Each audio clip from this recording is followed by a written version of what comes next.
Parashat Matot, Numbers chapter 30 verse 2 to chapter 32 verse 42. Chapter 30 verse 2. Whenever a man makes a vow to Adonai or swears an oath to obligate himself by a pledge, he is not to violate his word, but do everything coming out of his mouth. Suppose a woman in her youth vows to Adonai or obligates herself by a pledge in her father's house. If her father should hear her vow or her pledge with which she obligated herself, and her father says nothing to her, all her vows and every pledge by which she has obligated herself will stand. But if her father should forbid it on the day of his hearing it, none of her vows or pledges by which she has obligated herself will stand. Adonai will forgive her because her father has forbidden her. Suppose she should marry, after her vow or a rash promise of her lips by which she obligated herself. Now, if her husband hears about it but says nothing to her on the day he hears about it, her vows will stand and her pledges by which she has obligated herself will stand. But if her husband should hear about it, and on the day he hears it, he forbids it, he thereby nullifies her vow and her rash promise by which her lips have obligated her, and Adonai will forgive her. Any vow or obligation of a widow or a divorced woman will be binding on her. If in her husband's house she vowed or obligated herself by pledge under oath, and her husband should hear it and say nothing to her, not forbidding her, and all her vows and every pledge by which she has obligated herself will stand. But if her husband should nullify them on the day when he hears of them, nothing from her lips, whether vow or pledge, will stand. Her husband has nullified them, and Adonai will forgive her. Her husband may ratify or veto any vow or sworn oath to deny herself. But if her husband says nothing to her from day to day, then he is confirming all her vows and all her oaths that are on her. He confirms them by saying nothing to her on the day of his hearing about it. But if he nullifies them after hearing about it, he will bear her guilt. These are the statutes that Adonai gave to Moses, relevant to relationships between a man and his wife, as well as between a father and his young daughter still living in his house. Chapter 31. Adonai spoke to Moses, saying, "Take vengeance on the Midianites for Bnei Yisrael. Afterward you will be gathered to your people." So Moses spoke to the people, saying, "Mobilize some of your men for battle. They will go out against Midian to carry out Adonai's vengeance on Midian. Send into the battle 1,000 men from each of the tribes of Israel." So from the thousands of Israel, 1,000 from each tribe were assigned, 12,000 in all. Moses sent them into battle, 1,000 from each tribe, and with them Phinehas, son of Eleazar the Kohen, who took with him articles from the sanctuary and trumpets for signaling. They fought Midian just as Adonai had commanded Moses, and killed every male. Among the slain they also killed the Midianite kings, Evi, Rekem, Zur, Hur, and Reba, the 5 kings of Midian. They also killed Bileam, son of Beor, with the sword. Bnei Israel also captured women and sons of Midian, along with all their herds and flocks, and plundered all their goods. They burned with fire all the Midianite cities, settlements, as well as all their camps. They seized all the plunder and all the spoil, both people and animals. They brought the captives, plunder, and spoils to Moses, Eleazar the Kohen, and to the assembly of Bnei Israel at their camp on the plains of Moab, by the Jordan at Jericho. Moses, Eleazar the Kohen, and all the princes of the community went to meet them outside the camp. But Moses was angry with the officers of the army, the commanders of thousands, the commanders of hundreds, those returning from the campaign of the war. Moses said to them, "You let all the women live? Why, they are the ones, because of Bileam's advice, who caused Bnei Israel to be unfaithful to Adonai in the matter of Peor, so that the plague was on the community of Adonai. So now kill all the boys and kill every woman who has been intimate with a man. But save for yourselves every girl who has not been intimate with a man. Any of you who has killed anyone or touched the body of anyone who has been killed must stay outside the camp for 7 days. You must purify yourselves on the 3rd and 7th days, you and your captives. Also purify every item of clothing, as well as every item made of leather or wood." Eleazar said to the men of the army who had gone to war, "This is the regulation of the Torah Adonai gave to Moses. The gold, silver, bronze, iron, tin, lead, and anything able to pass through fire is to be put through the fire and will then be clean. It is also to be purified with the water of cleansing. Anything that cannot stand the fire is to be put through the water. You are to wash your clothes also on the seventh day. You will then be clean and may then come into the camp." Adonai said to Moses, saying, "Count the total spoil from the captive people and animals. You, Eleazar the Kohen, and the princes of the fathers of the community. You are to divide the spoil between those fighting in the war, taking part in the battle, and the rest of the community. You are also to set apart from the men of war going into battle tribute to Adonai, one item from every 500, whether persons, cattle, donkeys, or flock. From their half share, take and give it to Eleazar the Kohen as Adonai's part. From the half of Bnei Yisrael, you are to take 1 in 50, whether persons, cattle, donkeys, flock, or any other animals, and give them to the Levites, those charged with the care of Adonai's tabernacle." So Moses and Eleazar the Kohen did just as Adonai commanded Moses. The remaining plunder taken by the people of the army was 675,000 sheep, 72,000 cattle, 61,000 donkeys, and from the human spoil were 32,000 women who had never been intimate with a man. The half share of those going into battle was 337,500 sheep, of which Adonai's tribute was 675. 36,000 cattle, of which Adonai's tribute was 72. 30,500 donkeys, of which Adonai's tribute was 61. 16,000 persons, of which the tribute to Adonai was 32. Moses gave the tribute, Adonai's part, to Eleazar the Kohen, just as Adonai had commanded Moses. From the half belonging to Bnei Yisrael, which Moses had set apart from that of the fighting men, half belonging to the community was 337,500 of the sheep, 36,000 cattle, 30,500 donkeys, 16,000 persons. From this half, Moses took 1 out of every 50 persons and animals, as Adonai had commanded him, and gave them to the Levites, those charged with the care of the tabernacle of Adonai, just as Adonai had commanded Moses. And the officers of the units of the army, the commanders over the thousands and hundreds, came to Moses. They said to him, "Your servants have counted the heads of the men of war under our command, and not one is missing. So we have brought as an offering to Adonai the gold items each of us acquired, armlets, bracelets, signet rings, earrings, and necklaces to atone for ourselves before Adonai." Moses and Eleazar the Kohen received the gold from them, all the crafted items. All the gold presented as a gift to Adonai came to 16,750 shekels from the commanders of thousands and hundreds. Each of the men of the army had taken plunder for himself. Moses and Eleazar the Kohen received the gold from the commanders of thousands and of hundreds and brought it into the tent of meeting as a memorial for Bnei Yisrael before Adonai. Chapter 32.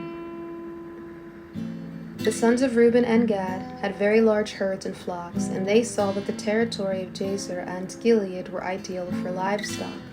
So the sons of Reuben and Gad came and said to Moses, Eleazar the Kohen, and the princes of the community, saying, Adaroth, Dibon, Jazer, Nimrah, Heshbon, Elealeh, Sebam, Nebo, and Beon, the territory Adonai conquered before the community of Israel, are suitable for livestock, and your servants have livestock.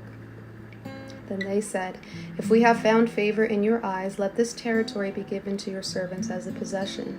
Don't make us cross over the Jordan. Moses replied to the sons of Gad and Reuben, Should your countrymen go to war while you dwell here? Why do you dishearten Bnei Israel from going across to the land that Adonai has given to them? Your fathers did this when I sent them from Kadesh Barnea to look over the land. They went up to the valley of Eshcol and viewed the land, but they discouraged the hearts of Bnei Israel not to enter the land which Adonai had given them. The anger of Adonai was aroused that day, and he swore an oath, saying, The men who came out of Egypt from 20 years old and upward will not see the land I promised to Abraham, Isaac, and Jacob. for they have not followed after me with a whole heart, except Caleb, son of Jephunneh the Kenizzite, and Joshua, son of Nun, for they were wholehearted after Adonai. The anger of Adonai burned against Israel, and he caused them to wander in the wilderness 40 years until all the generation doing that evil in Adonai's sight was gone. Now look, here you stand in the place of your fathers as a brood of sinful men to add more to Adonai's great wrath against Israel. If you turn away from him, he will repeat again, leaving this people in the wilderness, you being the cause of this people's destruction. Then they came up to him and said, We will build sheepfolds for our livestock and cities for our children. But we are prepared to arm ourselves and go ahead of Bnei Israel until we have brought them to their place. Our children will live in the cities fortified against the inhabitants of the land. We will not return to our homes until each one of Bnei Israel has received his inheritance. Yet we will not inherit with them on the side beyond the Jordan, since our inheritance has come on the east side of the Jordan. Moses said to them, If you will do this, if you will arm yourselves for battle for Adonai, and if all you cross the Jordan until Adonai has driven his enemies from before him, and the land is subdued before Adonai, then afterward you may return and be free before Adonai in Israel, and this territory will be your possession before Adonai.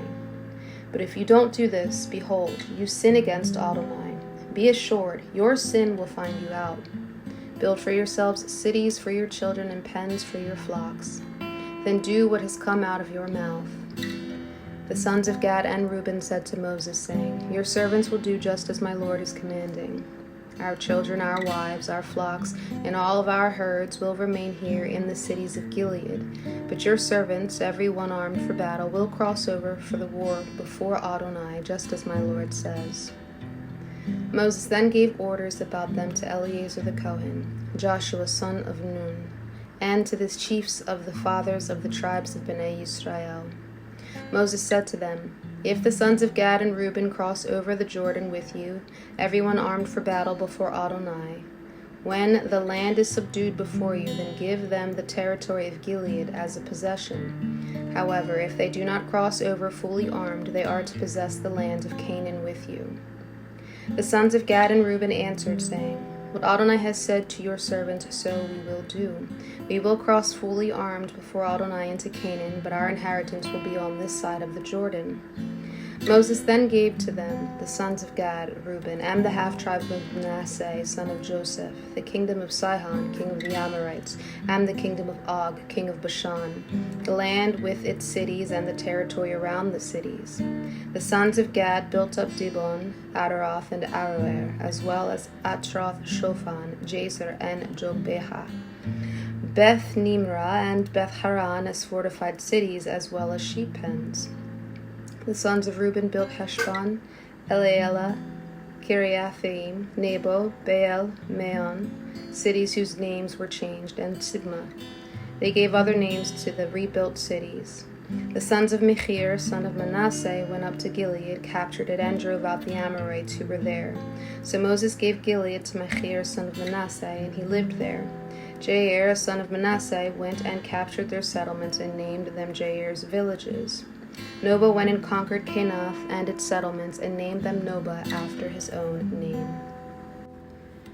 Jeremiah chapter 1 verse 1 to chapter 2 verse 3.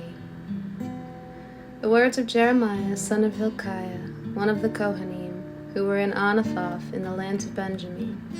The word of Adonai came to him during the days of King Josiah of Judah, son of Ammon, in the 13th year of his reign. It continued during the days of King Jehoiakim of Judah, son of Josiah, until the end of the 11th year of King Zedekiah of Judah, son of Josiah, until the exile from Jerusalem in the 5th month. The word of Adonai came to me, saying, Before I formed you in the womb, I knew you, and before you were born, I set you apart. I appointed you prophet to the nations. Then I said, Alas, Adonai Elohim, look, I don't know how to speak, for I'm still a boy. But Adonai answered me, Do not say I'm only a boy, for to everyone I send you, you will go, and all I command you, you will speak. Do not be afraid of them, for I am with you to deliver you. It is a declaration of Adonai. Then Adonai stretched out his hand and touched my mouth, and Adonai said to me, Behold, I have put my words in your mouth. See, today I have appointed you over nations and over kingdoms, to uproot and to tear down, to destroy and to overthrow, to build and to plant. Moreover, the word of Adonai came to me, saying, What do you see, Jeremiah?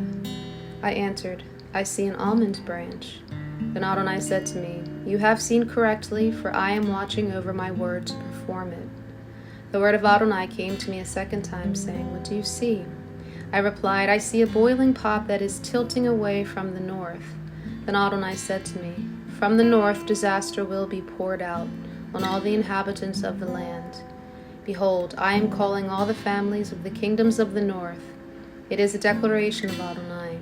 So they will come, and each will set up his throne at the entry of the gates of Jerusalem, against all her surrounding walls, and against all the cities of Judah.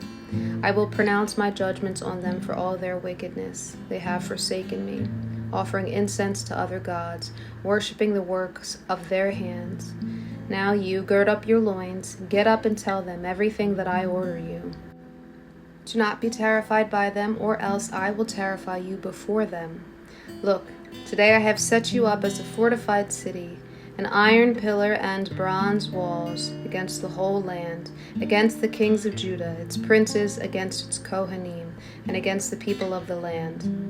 Though they will fight against you, they will not win, for I am with you, to deliver you. It is a declaration of Adonai. Again the word of Adonai came to me, saying, Go and cry in the ears of Jerusalem, saying, Thus says Adonai, I remember the devotion of your youth, your love as a bride, and the way you followed me, in the wilderness, in a land not sown. Israel was kadosh to Adonai, the first fruits of the harvest. All who devoured him were held guilty. Catastrophe overtook them. It is a declaration of Adonai. Acts chapter 9, verse 1 to 22. Now Saul, still breathing out threats and murder against the Lord's disciples, went to the Kohen Gadol. He requested letters of introduction from him to the synagogues in Damascus, so that if he found any men or women belonging to the way, he might bring them as prisoners to Jerusalem. As he was traveling, approaching Damascus, suddenly a light from heaven flashed around him. Falling to the ground, he heard a voice saying to him, Saul, Saul, why are you persecuting me? Who are you, Lord? Saul said. I am Yeshua, whom you are persecuting. But get up and go into the city, and you will be told what you must do. The men traveling with him stood speechless, hearing the voice but seeing no one. Saul got up from the ground, but opening his eyes he could see nothing. They led him by the hand and brought him into Damascus. For 3 days he could not see, and he did not eat or drink. Now there was a disciple named Ananias in Damascus. The Lord said to him, Ananias. He said, Here I am, Lord. The Lord said to him, Get up and go to the street named Straight, and ask in the house of Judah for someone from Tarsus named Saul. For look, he is praying.